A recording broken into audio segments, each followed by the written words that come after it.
আসসালামু আলাইকুম, সবাই কেমন আছেন? আশা করি সবাই খুব ভালো আছে। আমরা আলহামদুলিল্লাহ ভালো আছি। আজ আমি হাঁসের মাংস রান্না করব।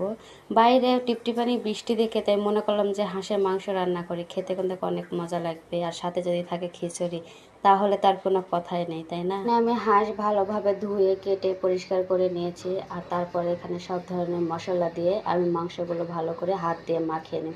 যত সুন্দর করে মাখাবেন তত কিন্তু মাংসের টেস্টটা ভালো আসে। হাঁসের মাংস সবসময় মাখিয়ে রান্না করে থাকি। আর আপনারা কিভাবে রান্না করে থাকেন আমাকে একটু কমেন্ট করে জানাবেন। এই হাঁসটা আমার বাড়ি থেকে আমার শাশুড়ি মা ভালোবেসে আমাদের জন্য পাঠিয়েছে। একটা নয়, অনেক কয়েকটা হাঁস বাড়িতে পাঠিয়েছে, কারণ আমার শাশুড়ি হাঁস পোষে, তো এই কারণে আমাদের জন্য হাঁস বাড়ি থেকে পাঠিয়ে দেয়। রান্নার কালারটা মাশাআল্লাহ অনেক সুন্দর এসেছে। আর আবার রান্নাটা কেমন কালার এসেছে সেটা আপনারা একটু জানাবেন। সবাই ভালো থাকবেন, সুস্থ থাকবেন, আর আমাকে একটু বেশি বেশি সাপোর্ট করবেন, যাতে আমি আপনাদের মাঝে ভালো ভালো ভিডিও দিতে পারি।